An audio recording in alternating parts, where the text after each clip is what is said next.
And every time Ron Paul would mention the Federal Reserve, you know what the crowd would do? In the Fed, in the Fed. It was more exciting than any rock concert I've ever been to.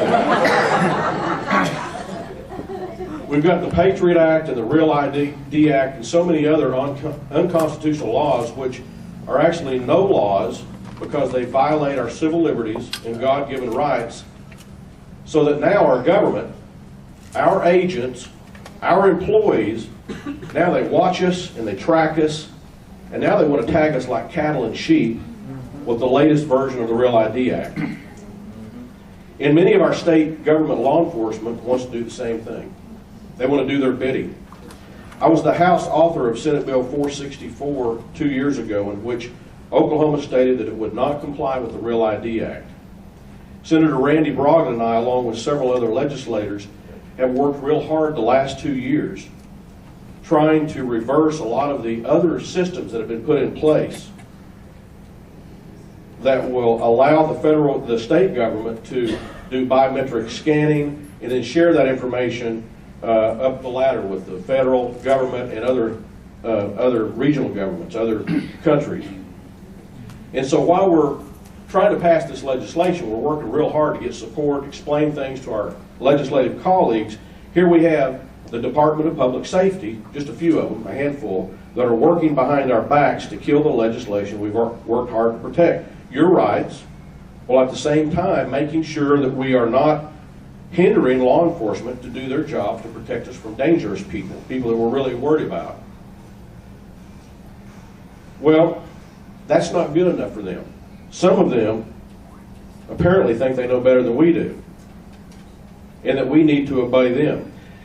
The DPS director, Kevin Ward, actually told me in one of our meetings that we had last year, he said, as we were discussing the Constitution, and specifically the Fourth Amendment, he says, well, you know, we just have a different opinion about the Fourth Amendment. Well, isn't that the problem? I mean, the Constitution is pretty simple. And that's what I said to him. I said, what's the disagreement? It's real simple. It's not rocket science. The purpose of government is to protect freedom. And freedom is the ability to follow your own free will and not the will of government bureaucrats. Yeah. Right. Judge Andrew Napolitano, in his many books and speeches, asked Americans a simple question. Which are you, a sheep or a wolf? Do you blindly follow where you are led, or do you challenge the government at every pass, forcing it to make decisions that will protect our freedoms? Don't we have the rights that are guaranteed and cannot be taken from us?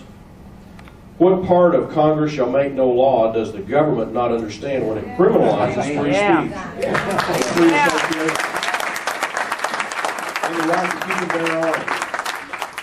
Whatever happened to our inalienable rights to life, liberty, and the pursuit of happiness that are proclaimed in the Declaration of Independence and guaranteed by the Constitution, yet ignored by the government and those elected to protect it?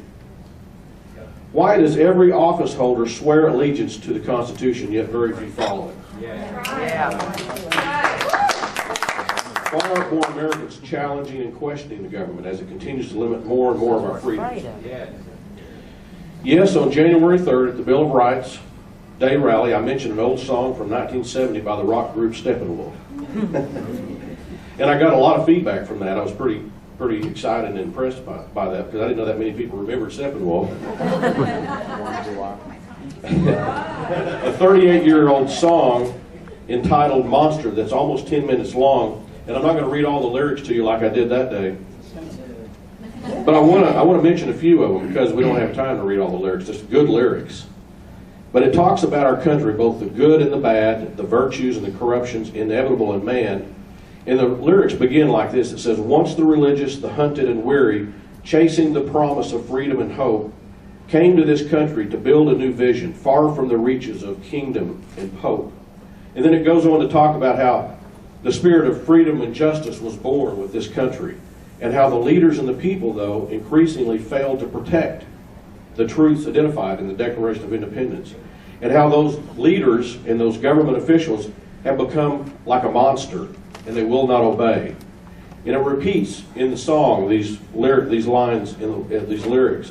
It says, yeah, there's a monster on the loose. It's got our heads into a noose. And it just sits there watching. And it is watching us. It's watching us to see what we're going to do. It knows that we have the power, and it's afraid of us. It can only keep the con game, the fraud, going on as long as it can convince people to be afraid and that we need them, and we need them to take care of us. The final chorus line repeats over and over again at the end. It says, America, where are you now? Don't you care about your sons and daughters? Don't you know we need you now? We can't fight alone against the monster. It's amazing that the lyrics are so accurate after 38 years, but one thing that tells me is that it also means there's not that much time left for peaceful change. That's true. We can still reverse it. I believe that. But the more time goes on, the more difficult it becomes to undo all the indoctrination and all the little laws that are put in place that can be used against us, just like the recent Missouri example is a good or bad example. But we don't need a majority, just like it's already been said today. We just need a vigilant minority creating brush fires for liberty in the hearts and minds of people. One of my favorite quotes from Winston Churchill, he had a lot of good ones. He said, men occasionally stumble over the truth, but most of them will pick themselves up and hurry off as if nothing ever happened. I am so proud to stand here with you, people that are truth seekers, that have decided not to hurry away from the truth, but have decided to embrace it, even the worst of it, like one of our founding fathers said, and do something about it. You're here because you're a truth seeker. And there are so many people out there just like us that haven't yet joined the effort to take back our country.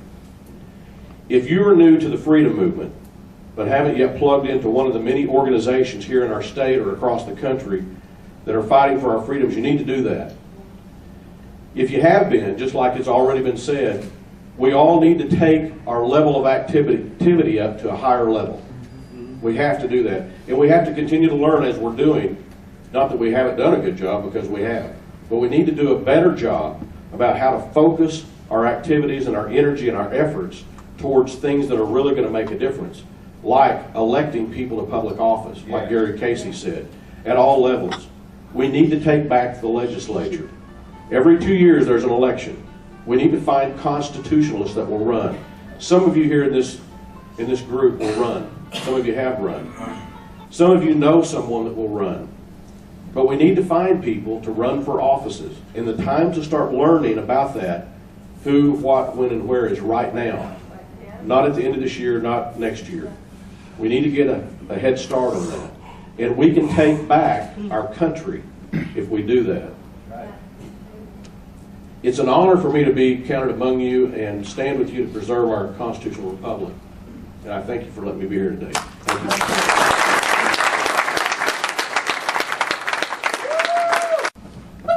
By that.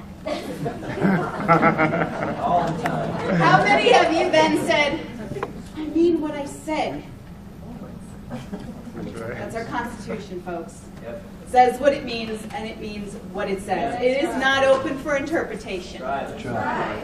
Controversial. That is not okay. Take this away with you today. Tell everyone you know. Tell them something. Tell them we need to get involved. Tell them what Representative Key had to say. In a few minutes, I'm going to open up the floor for questions. Ask whatever question to whomever you'd like. Just stand up, say you have a question, tell me who the question is for. But when you go home today, I want you to get online and email Kay Beach and ask her a question. Ask her, what can I do? And she'll answer you. I want to thank you all again for coming. I have a few more people to thank, and then I'm going to go ahead and open up the floor. Thank you to all of our speakers tonight. Let's hear it for our speakers. Yeah.